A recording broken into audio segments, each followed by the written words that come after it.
In 10th grade, my English teacher said that my dream to be a barber wasn't big enough. I also hired my English teacher's son to work at my barbershop. How low paid we are and how yet important we are to culture and society. It's incredible, and it's really important for barbers to actually, I think, to know that, to have self-worth and then project that self-worth back into the marketplace. Value is not the price of the haircut. Value is the experience and what you receive. And it was originally red and white. The blue on the pole was only added by the Americans later on, because the red and the white was the blood over the white bandages. Do you think we're missing out on like the diamonds in the rough and the hidden gems by doing that?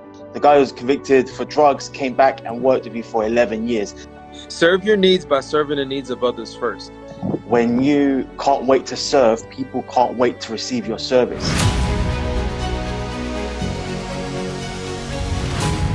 Good morning, Coach. Good morning. Welcome everyone to another episode of Hot Talks. Today, we are very happy and lucky to have a guest from all the way across the pond in the States. Before I mention his name, I'll tell you a little bit about him. You may have seen him before from one of his videos that have gone viral. That's where I first saw him. He is the owner of, I want to get this right, the Premier Barber Institute, which we're going to talk about a bit later, and also Sharper Image Barbershop, which again, we're going to get into a bit later. He's a mentor to many, and his education systems are second to none. Thank you very much for joining us today, Tyrik Jackson. Thank you. I appreciate the introduction. Easy, man. You know what? Your introduction was easy. You've got so much I can say about you as well. In fact, actually, when I was thinking about what we're going to discuss today, I was thinking, actually, it's going to be hard not to overdo it with so much of what you do kind of thing. You know, you've got so much content out there that we can touch base on. So it's going to be a good one. I appreciate it, man. I'm ready to go. So I only know a tiny bit about this, but your story of how you got into barbering, I thought was actually quite funny. I think something to do with your mum or something. If you want to tell us how you got into barbering or hairdressing as such, and then we'll go from there. Yeah, so to make it brief, so we can really enjoy most of the hour, I got in trouble in school for singing. They put me in the talent show. I went to the talent show. I sang a song.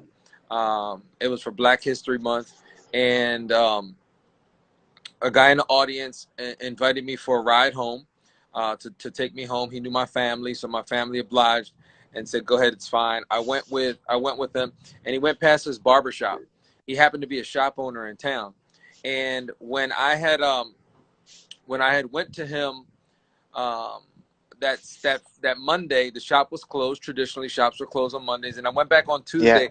And it was really to show some gratitude for giving me a ride home. Since then, I fell in love with barbering, the culture of the barbershop. When I was graduating from high school, this was in '93. I was in 10th grade, and when I graduated from high school. In 10th grade, my English teacher said that my dream to be a barber wasn't big enough. In 1996 or 95, I graduated from high school and went right into cosmetology school because there was no barbering programs. So I did the cosmetology thing, but I did a barber apprenticeship at that barbershop where I originally was introduced to barbering. When I went to enroll to cosmetology school, my mom signed up with me. We went together, you know. So as an 18-year-old kid trying to get out of the house, here I am, mom's coming with me, and we're going through this journey together. It's been really enjoyable. But I will tell you something that's really interesting is I told my English teacher in '93, I'm gonna go work at Champ Paul's barbershop. I'm going to get my license. I'm going to open my own barbershop one day. When I went to cosmetology school, the newspaper came in and said, "Hey, you're a guy in an all-women program. How do you fare? And are you comfortable with that?" And I was like, "Yeah, I just want to cut hair. So if this is the only way I got to do it, this is what I'm going to do." And then they said, and it has been a tremendous value to me in my career because it wasn't one-dimensional. So, it's really helped me out early in those stages. So I told them that my biggest goal was to one day open up a school. Now this was in 1996.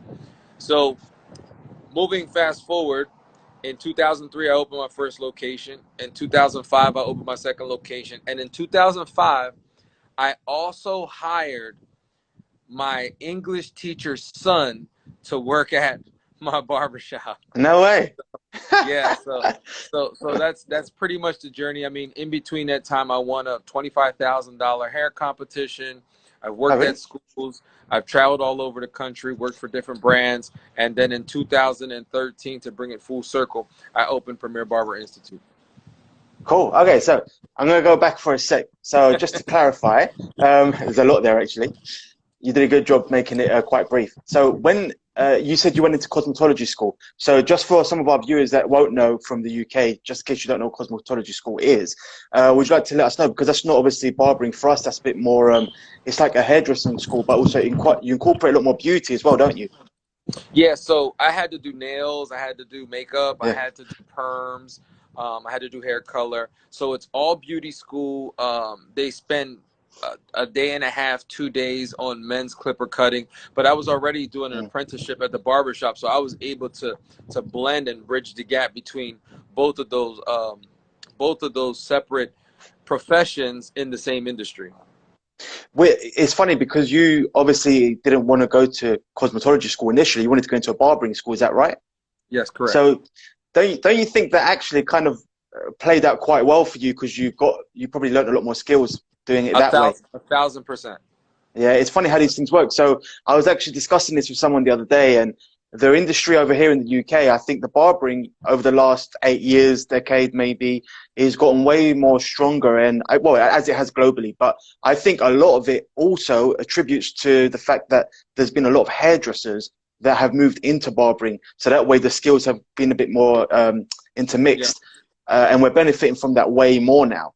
So if you started off in the cosmetology school in hairdressing and now you're in barbering, I do think that's a really good way to start. If you have done that, you have got some skills that other people don't. Now it's a lot more, the education is better now anyway in barbering than it used to be, so it's not so much, but I do think, yeah, it's funny how these things work out. So you ended up opening, oh, actually I wanted to ask you something. So you won a $25,000 barbering competition. We don't have those kind of huge prizes in the UK barbering competitions. Is that really common in the States? So at one period it was before social media. That was a way that you Ah, really got yourself out there. You know, before social media, you had to go to the shows, shake hands, kiss the babies, you know, be on the stage and do the political types of things. You had to pay yeah. a photographer, get some photos taken, submit the photos to a magazine, present them, you know, like old traditional way of just marketing yourself. And so I was invited to do a competition. I didn't want to. A friend of mine in Delaware, he put me in my first competition. I got second place, and it was my first time ever competing in any type of competition. I won a couple $100. Wasn't much. It did light a fire in me um, because second place wasn't good enough, and so I did 8 competitions in 1 year, got first place in all of them, and Oh, then wow. the $25,000 competition was the big one. And then I stopped doing competition because the goal wasn't to compete. The goal was to bring awareness, so that way I can really be in a position to be solidified as an educator. So that was the marketing plan. Go compete, get your name out there. Once people see who you are, then you can go ahead and show them that you're an educator. You teach. That's what you do. And so once I won the $25,000 competition, I didn't compete anymore. Interesting. We don't have, yeah, so we don't have those kind of competitions over here as in huge scale. So you're saying that they're not as common over there either, like, in terms of the scale of them. They were. We still have them. They don't give the persons of 25,000 anymore. They give them Okay. anywhere 10,000, and I think 10 and 12,000 is the max that they're doing right now because social media is making people more popular than winning competitions. You know, obviously. Yeah, I see what you mean. What I wanted to get into as well, because it's quite interesting because you're the first guest actually on this series from the States, and there's kind of a few things that I wanted to pick from your brain and knowledge over there. So with barbershops over here, generally, it's a big split on, are you self-employed or employed by the barbershop? And it tends to be way more in, I would say friends of mine have barbershops that specialize with Afro hair. They have way more of a rental system in their shops. Is it but it's still a big mix overall, though, over here. Mhm. Is it way more common to be renting a chair in a barbershop in the States or and being self-employed or being employed still? So great question. I think every person's economy is completely different. What you choose your economy to be, and what I mean is the way that you choose to run your business, it is solely up to the owner of the business. Now, when you have a booth rental space, in the United States at the very least, you don't have employees. You have small businesses within your business. So the idea would be like the mall. Do you Mm. have like shopping malls? You have shopping malls there, right? So you have a Yeah, shopping yeah, shopping mall. malls, You yeah. have a shopping mall that Shopping center. shopping We say. center. There you go. You have a shopping center that is owned by you, the owner, and then all the individual stores in the mall represent the barbers that have their own individual business. The benefit to that is that you're not paying Medicare, unemployment, Social Security tax. That responsibility is on the individual owner in your barbershop. Mm. So that's the benefit when you to the barber, to the practitioner in the shop.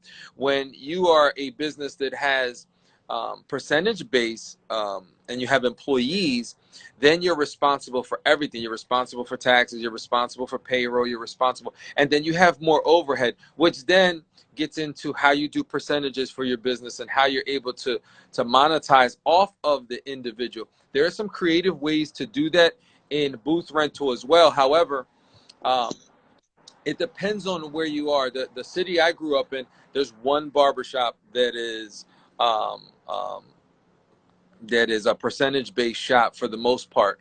And if there's any other, they're not popular barbershops. Nobody really heard of them. But for the most part, a huge percentage in the 90 percentile in the city that I live in, majority of the barbershops are booth rent. Now, when I go out near where my school is, there are majority of the barbershops out there are percentage based. And so, it's a really interesting thing. It's not illegal in the state of Pennsylvania. Some states it is illegal to booth rent, and Oh, so it's really? frowned upon. Yeah, in some states it is. Oh, so you've got quite a big mix over there too, then. So it's Oh yeah, still. absolutely. But it's also regulated by the state. So Mm. each state has their own regulations, and like I said, some states it's illegal to booth rent, other states it is not.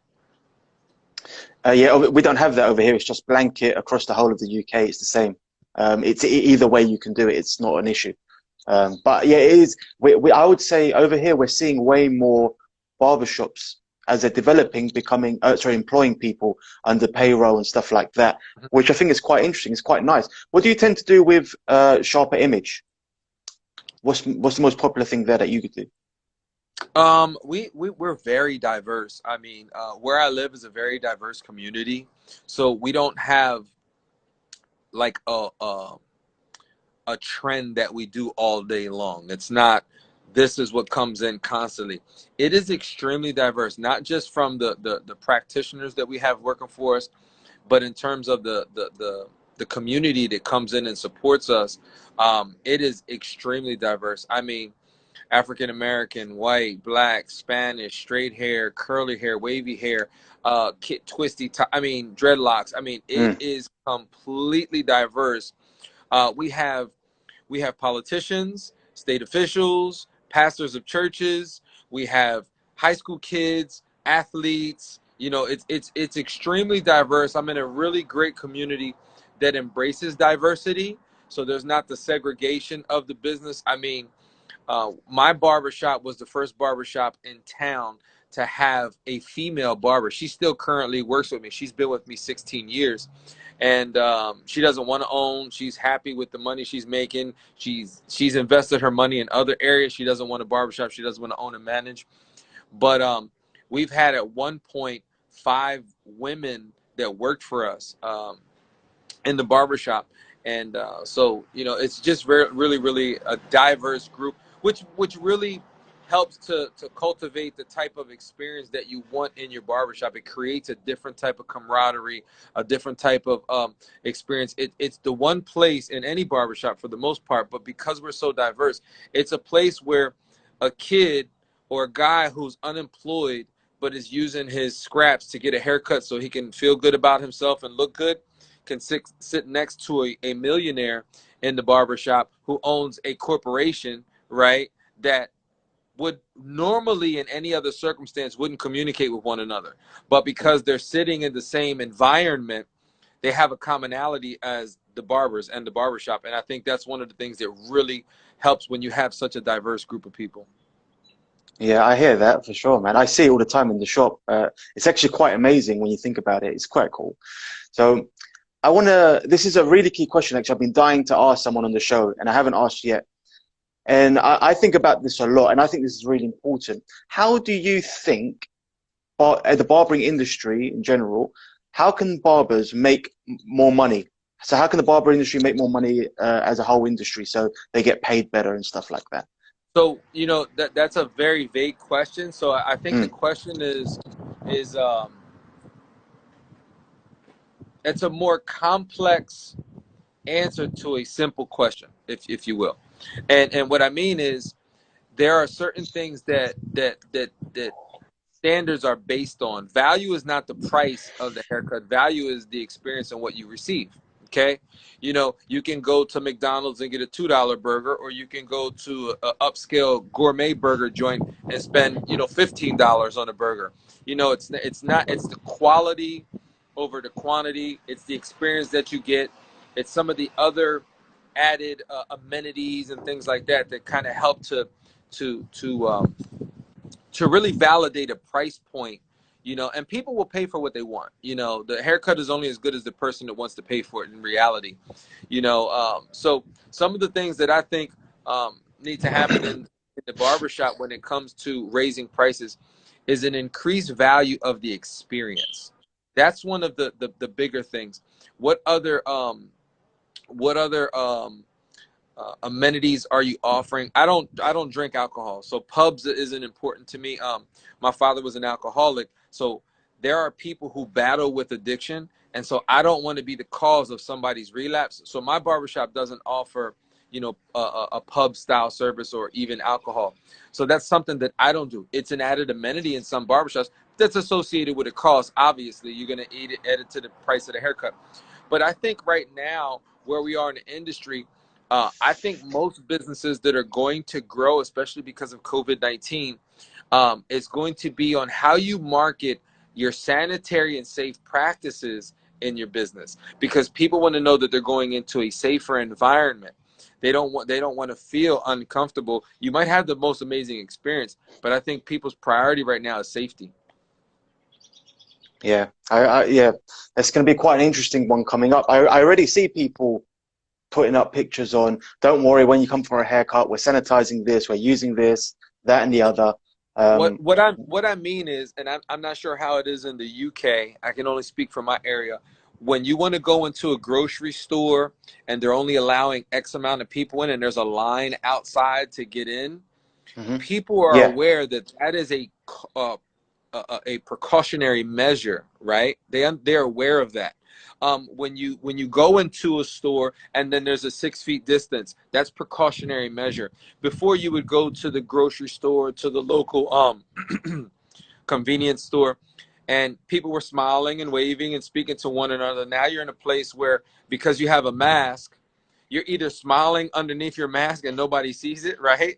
Or or you're not speaking at all, because people are very cautious of their space and their environment. And that's really going to be important going into the barbershop in this next phase to our new normal, is because people are aware that's what's going on everywhere else. And so when they come to your establishment, they want to see that you are also upholding those same type of stand. Yes, they want to have fun, they want the camaraderie, and they want to get back to a normal place. But the new normal is going to be a psychological effect where people are going to want to see, are you maintaining safe sanitary practices? Because I care about my family, and I want to ensure that the people that I love are going to be protected, although I need these additional services to make feel good about myself. Cool.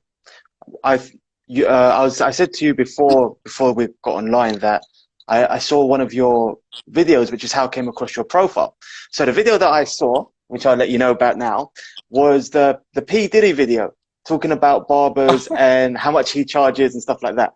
So I was actually with one of my team, doing a team talk, and I was discussing about charging your value, not undercharging, basically. And that video brushes on that. And it was around the time when I was giving the same kind of talk to my team. And I thought that is awesome. And because there's imagery in that video, obviously it brings it to life. So I'd like you to talk a little bit about that, like the ethos of that video, about charging the value and what you're discussing in that video. You know, so depending on where you live, obviously, and I don't like to use the word obviously, but in this sense, where you live demographically, the cost of living is different than someone who lives in another area of town. Would you For agree? sure. Yeah. And so a lot of times we base value on where we live. Okay, if you live in a lower income area, the value of things probably aren't that expensive, you know. And if you live in a higher end area, it's more prestigious and people look at it. There's the psychological, like, oh, because it's in this part of town, it's got to cost more, because the cost of living and the cost of doing business is going to be higher. That's just a blanket across the board. When you see people who maybe they're in the barbershop and they're charging, you know, $20, or I don't know, 18 pound. Is it pound in the UK? Pounds, yeah. Yeah, pounds. So you know, you 18 pound, and then when you go to somebody's house, you might increase it by 30 pound, you know, or for someone in Pennsylvania at a $25 price point, they may charge $50. To me, I think that's very low. I think that's a very, very, very low number for that convenience when you're going into someone's house. And the reason why we picked that video to really highlight was because at that particular time there was a lot of commercials on TV. Apple was taking pictures with the new portrait phone technology, with the new portrait capability in the technology of their phone in barbershops, right? The whole commercial was about a barbershop.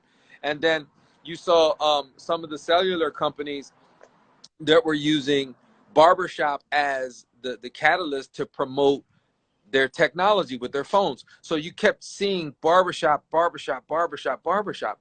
And then a barber who happens to be a guy who cuts several celebrities, he goes in and he's cutting Diddy's hair, and while he's cutting them, you know, Diddy's saying, hey, you know, barbering is the culture. You know, barbers create the culture. You know, if your barber ain't getting $1,000 for a haircut, I think that was a number he said, for a house call, you know, then it, you know, he was just referencing that. And I was teaching a class, and I was teaching about a product, and I was talking about how when we use product, we create the culture. As professionals, if we begin to change the trend of a hairstyle and we put it on a David Beckham, everyone wants a David Beckham haircut. If you create a look on a celebrity, everybody wants that particular haircut. You know, doesn't matter what demographic you are, doesn't matter what race or your background. When you see a professional that you admire, that looks like you, that you come from them same backgrounds, or you have the same, so you admire to be like that person. As soon as you see that, you want to do it. In the history books for barbering, you know, the kings would set the trends, right? So a king would wear a beard because that represented them. And then when they would lose in war because they were grabbing their beards, then the king said, we're removing beards, right? Yeah, and then absolutely. the kings would create the culture, right? And that's what people would do. Now our modern day kings are our celebrities. And so who creates those looks for these celebrities? When Kanye West gets a new wild style, people do it. When Chris Brown gets a new wild hair color and style, people do it. You know, and so that becomes the trend, and we create that culture. You know, we are the subculture to the culture, you know. Yeah. And so and because we're at the forefront, we need to be recognized for that. We're not just hair groomers and hair specialists. We are fashion consultants. We are image consultants. You know, we are creating the trends for these professionals where they're making multi-million-dollar deals. And I remember when I was cutting the Philadelphia Eagles football team, when I Yeah. was going to their house, I would cut a 5-person minimum. I'm not cutting one person. If I'm going to leave my home to come and service someone, I need a 5-person minimum at a premium price. you know, and because there's the cost of not just the, I'm bringing my own little chair, I have my own little station, I have my own little light, you know, I was providing a service in the convenience of your home, and I needed a 5-person minimum. Not only the cost of travel, the cost, you know, I've been cutting for 28 years. I have a professional instructor's license. That license has value. Those years have value. You know, you just coming out of school, you shouldn't be charging the same price I'm charging. My Yeah. experience supersedes your experience. There's a value associated with that experience. I hope I Yeah. made sense. So yeah. Oh yeah. You hit all the points of that video right there. I'm like, wow, that is amazing. And actually, did you know Facebook used last year a barber to advertise Facebook campaigns and advertise on Facebook using a barber on their imagery on billboards throughout London, on the tube, and all of that. So in London, there was this campaign, and there was a guy that I had on a few weeks ago on the show, and they used him on lots of billboards to say this guy kind of like he's created his business through advertising on Facebook, and it was a barber, and it's incredible. I don't know what the standards are in the US, but in the UK, barbering is one of the lowest paid industries Mhm. comparatively.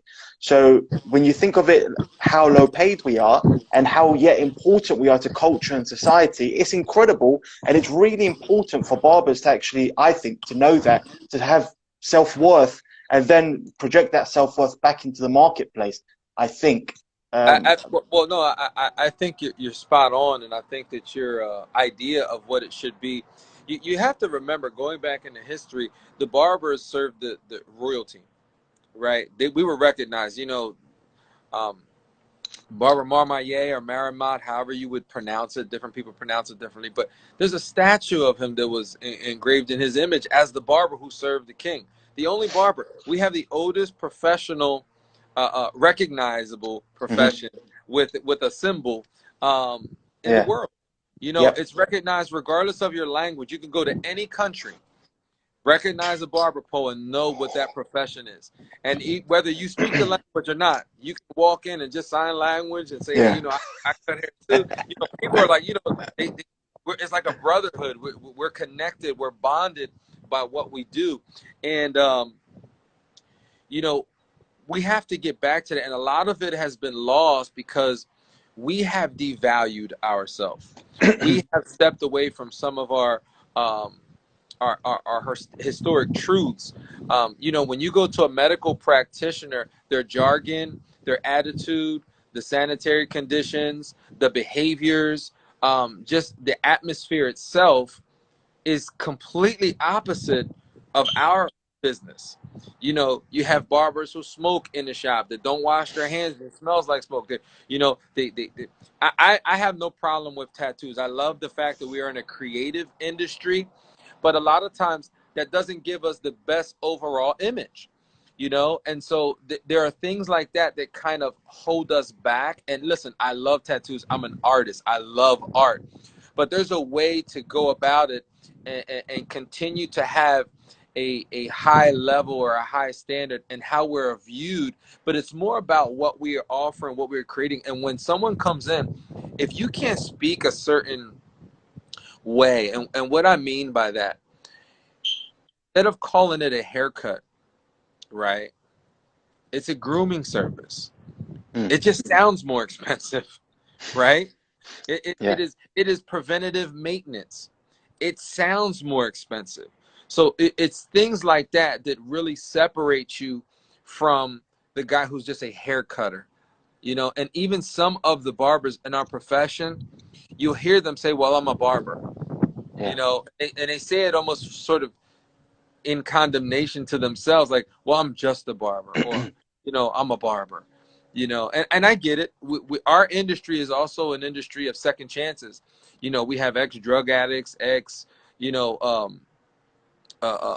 drug dealers, failed ones at that. You know, and some of those people have become, you know, part of our profession. And a lot of times with that, there's that lack of professionalism and understanding that this is a business that we are in, and we need to respect it as a business and a Yeah. profession. Actually, I want to touch on what you just said there in a second. I'll go back and add to something that you said because I think it's quite cool. For those viewers that are watching, if they didn't know, so barbers actually, obviously in the UK, being such an old tradition, were surgeons back in the day. And it was originally red and white. The blue on the pole was only added by the Americans later on because the red and the white was the blood over the white bandages. It's really cool. The history of our profession is incredible. And I think if barbers, especially younger barbers coming into the industry, and even barbers that have been around for a while that don't know it, when they research it, educate themselves in this, I think they'll respect what they do a little bit more than maybe the way they see it now.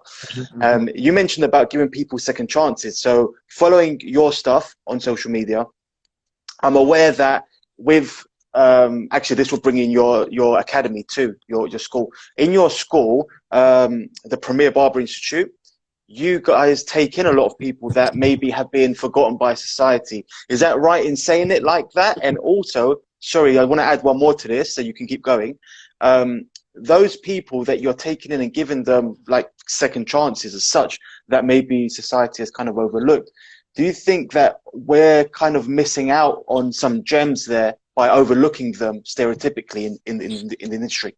So I'm very grateful that I'm in an industry that allows people the opportunity to have a second chance at life. You know, in some cases, as a matter of fact, I have a student, interesting story. I have a student at my school currently that he went to jail when he was 13 years old for murder. Okay. He was a kid, made a stupid decision, did something very stupid. He was thrown in jail as a kid, life without parole. Life without Wow. parole. Was released when he was 39 years old because the Supreme Court made a new ruling and a new judgment, and came back, has worked, has certificates of all kind of things in fields that he can't function. You know, because of his crime and his felony, they wouldn't even allow him to become an accountant. He has a license to be an accountant, like he's certified accountant, but he couldn't do it. There's a lot of jobs that he wouldn't be able to do. And in our profession in Pennsylvania, there is no law.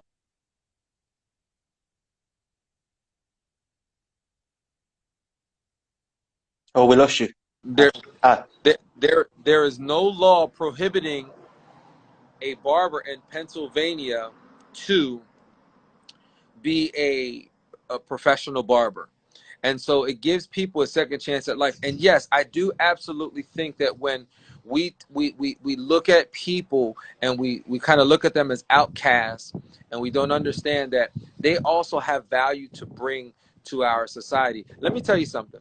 Because you're allowing some professionals to become barbers, licensed barbers, that can practice in your profession, some of those people aren't robbing your homes today. Some of them aren't robbing your family, you know, and when they're leaving the grocery store, they're not walking into grocery stores and killing innocent people because they have barbering as a profession. So yeah, I think it's important that those second chance people get that opportunity, because it keeps them from committing crimes that they would have done, because everyone wants to survive in some way, shape, or form. And if society says you can't work, and society says you can't do this and you can't do that and you can't do this, they begin to resort to things because there's a survival, the human condition to want to survive will automatically kick in, and they will do things that maybe they don't want to do but need to do in order to survive, because they don't feel like they have the other options. And so that's really, really important, that we allow people to have a second chance at making decisions that would help position them to be successful in life.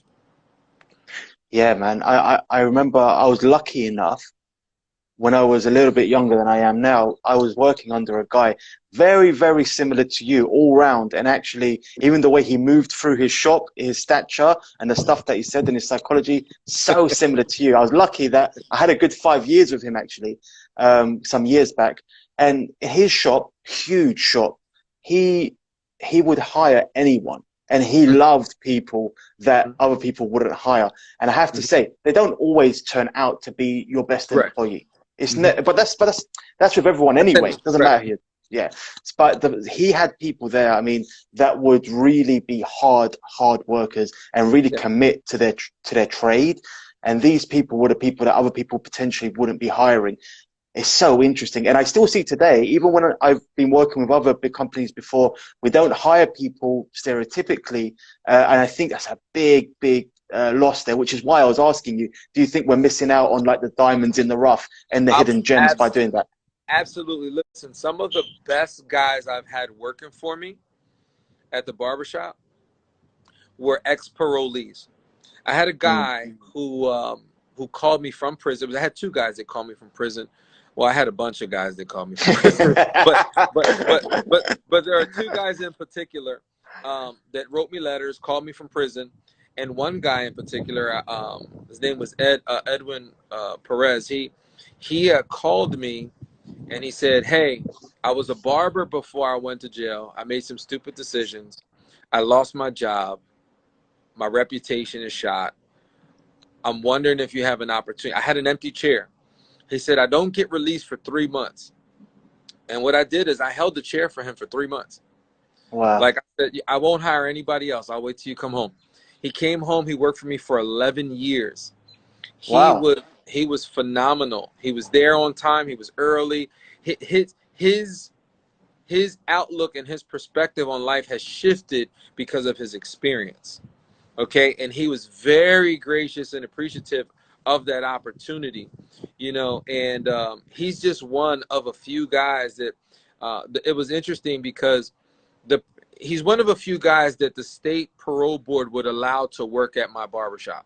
And when I say that is this, there were a few guys that wanted to work at other barbershops, right? And they would call me and say, "Hey, I want to work at my cousin's barbershop, but the parole board won't allow me unless I worked at your barbershop." And, you know, I didn't quite take those guys right off the bat because they didn't have a plan to stick with me. They had a plan to get out. And Mm. I didn't want to be a crutch for someone.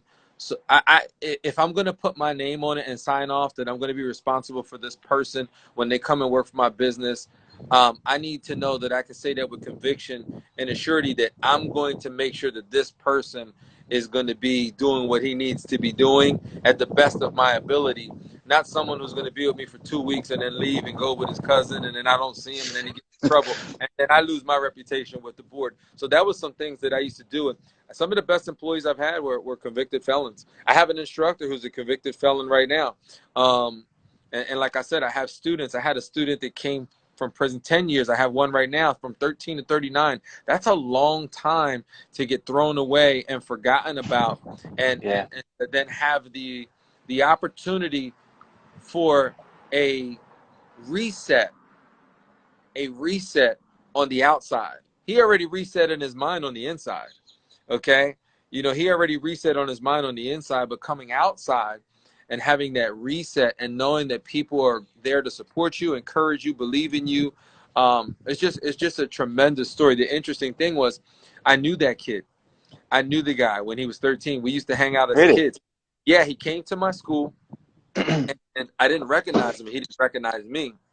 So it was like 2 days later, I'm going through some of the paperwork and my partner said something to me. And I was like, "Hey, and we started going, and I pulled him in the office. I said, "Let me ask you a question." And I said, "Is your name, and he was like, "Yeah." I said, "You don't remember me, do you?" And he was like, because we were looking at his legal name. He was looking at my legal name. But when we were kids, we had nicknames. And so Yeah. I called him by his nickname, and then he called me by my nickname. And he was like, "Get out of here, man." We just hugged each other. It was just a crazy, to bring it full circle and come back together. It was just amazing. We got emotional. It was just an awesome time. That's awesome. And I think and also something that you said earlier, I think that's pretty much like a soundbite. So you had someone convicted for murder come back and work with you for 11 years. Is that right? Well, no, the one who came to work for me for 11 years, he got convicted for drugs prior to. The one who Okay, came so the to the one that came to my school, what school. was a murder conviction. Sorry, okay, so the guy who was convicted for drugs came back and worked with you for 11 years. In an industry where, especially over here, we have a high turnover, that is huge. That is really cool. Really So cool. most of the guys that have come out of the prison system and worked at my barbershops have not recidivized. They have worked their jobs, ended up buying homes, building credit, establishing families. They didn't go back to jail. I can name um, probably about 6 or 7 guys in the last 16 years that have started with me, have moved on, have families established. One guy, he's got his own boxing little thing going on outside of barbering. Most of them have bought their homes, and it's such a blessing to be able to be the threshold for somebody else's breakthrough. They're walking through that door of success when society has casted them out, and I'm glad that I've been able to be a vessel, a tool, and a support system for them. Yeah, that's so important. And I think obviously it's natural for you to be that way. And something that you mentioned to me off camera before, and I'm wondering if you could repeat it, because I think this is key to everything that you're doing or everything that you've achieved so far. You have it because it's come to you because of an ethos that you live by. And it's Mm-hmm. pretty much a slogan. What is that? Serve your needs by serving the needs of others first. That is what I live by. Um, it was told to me by my campus director at the school I was working. He said, "This is you. This is what you live by." And it was only revealed to me that after I look back, all of my success, all of my achievements, every opportunity, relationships that have been built, companies that I've worked with, it all was because I was willing to serve. It wasn't because I came in a position of give me, or entitlement. It came because of my willingness to serve. I worked for companies because I was willing to hold the camera. I worked for companies because I was willing to hold the door for somebody. Different things that I've done. And a lot of people come to a barbershop or to a business with what they can get, not what they can give. And that is a setup for a short-term failure. And, Hmm. and what I mean by that is when you come into an establishment in a relationship with someone, it doesn't matter. I mean, a relationship with a significant other. If you're only going into that relationship based on what you can get from that person rather than what you can give to that person, then there's a setup for failure, miscommunication, because you have two different views. And the business wants to know what you can offer us to help continue what we already have going. And I tell my students, when you're going to a barbershop to be interviewed, don't go in with the mindset like you need the job. Mm. Go in with the mindset that you're interviewing that job. Does the job need you? That's Yes. different. That's different. What else? Because everyone can cut hair, whether you cut good, bad, or indifferent. It doesn't matter. The haircut's only as good as the person paying for it. What else do you offer? What sets you apart from the barber next to you? And I'm not talking about a haircut. I'm not talking about a haircut. Maybe you have social media skills. Maybe you have personal skills. Maybe you're very organized. Maybe you understand Excel better, and you can help with their retail sales. But there's so many other things that you could do. I started barbering because somebody gave me a ride. He was serving my needs, right? I went to his barbershop to show gratitude and said thank you. I began sweeping the hair and throwing out the trash. I was Oh, you froze. That froze. Sorry, what was Yeah, that? yeah, I was serving his needs. I then cleaned Yeah. the windows for a haircut. I was serving his needs while getting my needs met. So every Mm. opportunity, the different relationships, the different jobs, the different experiences I've had, it was always a result of what can I offer you and assist you with. Have My, you? my social media right now, all the videos that you guys see, all the content that gets out, I'm creating it. When I say I'm creating, I'm having the conversation. Like right now, I'm serving your needs. You do a YouTube, you do a podcast, you're doing it on Instagram Live, you're capturing it. I'm serving your needs, but you're also creating content for me because someone's going to see it and say, hey, who was that bald-headed, handsome dude with the gray beard? You know what I mean? so, but but have you? again, Yeah. What I'm doing is I'm documenting what I'm doing. I have a Yeah. friend who prioritizes time to edit, and I used to do all the editing and stuff, but now he does it, and if he doesn't do it, he'll say, hey, look, I don't have a video for this week, you might have to do something, then I can do it. But he prioritized the time because we have a reciprocal relationship. I'm advertising what he does. He does stuff for me. We are serving each Yeah. other's needs. He's one of the best friends that I have right now. And it's all because of an act of serving other people first. That's what we live by. That is our standard. That's our motto. It really reminds me of something. Have you ever read or seen anything by a guy called Dr. John Demartini? I have not. American, so he's over there. What he likes to bang on about is when you can't wait to serve, people can't wait to receive your service. And it's just having that mindset of that, you want to serve people kind of thing. Mm-hmm. So you hit so many points again, man. I was getting lost because I was trying to listen to everything. And I was like, I wanted to elaborate on that. I think it also ties in what you just said now, kind of answers a little bit of my next question, which is what makes your barbering academy different, basically, or what do you think you offer that is greater than what other people offer? Why should people come to you? And part So, of the underlying part of that, I will say for you, is you have that mentality, first of all, which is immediately going to give back to the student way more than what they're going to get from potentially many others that won't. But you can elaborate what makes it different. so in the United States, the only requirement for a traditional barber school, any barber school for that matter, I'm just using the word traditional because, that's what people recognize it as, is to get you to pass a state board exam. That state board exam is that you have competency in safe tool handling, competency in performing a series of practical skills, and a high understanding of sanitary and safe practices. That's at the very minimum, okay? Yeah, Anything outside of that is a bonus. So when I'm a solutions guy, if you tell me you're having a problem, I'm going to start digging. I'm going to probe. I'm going to ask you 20 questions before we come up with a strategy and a solution, right? I'm not going to dwell on the problem. We want to identify the problem. We want to start probing so we can get a little bit deeper, find out where the root of that problem is. In over the 28 years of my experience as a professional, I've traveled to cities, did events, been in schools, did demonstrations, talked to administrators, and I found one of the biggest issues that most barbers had when they went to school was they had this feeling that I didn't leave adequate enough for the profession. Like it was just enough. Now, the only job is to help you pass state boards, be proficient, competency in tools and safe handling, protect the general public with safety standards. That's it.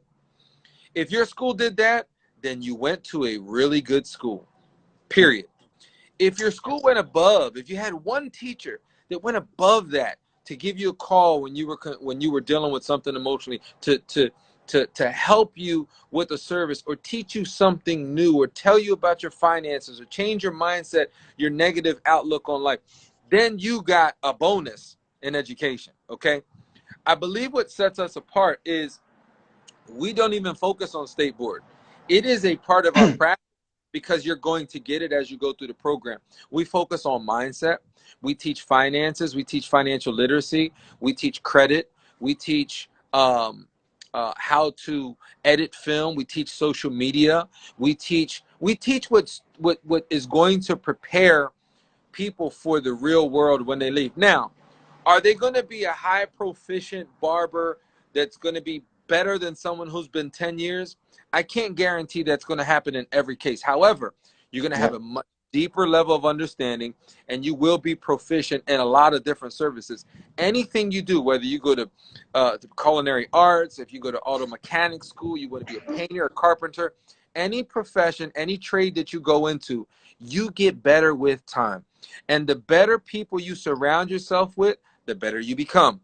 And so it's important that you position yourself with a strong foundation from our school and the things that we teach, and then put yourself in a position where you'll be able to gain from other people that's going to be able to invest back in you because you're going to invest back in them. Yeah, man. And you teach, I think, something that students will get from coming to your academy, and this is me just watching you. I haven't worked with you and I can see this. They will learn the psychology of what it means to be a barber and everything that comes with that. How do you get clients by how do you treat them? What do you do? How do you see what you do? Stuff like that. It's stuff that I find really interesting. And I love studying people, right?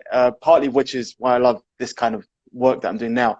And when I watch your stuff, I'll say 3 takeaways, which I think create some of your character, which I think your students benefit from your schooling system a lot.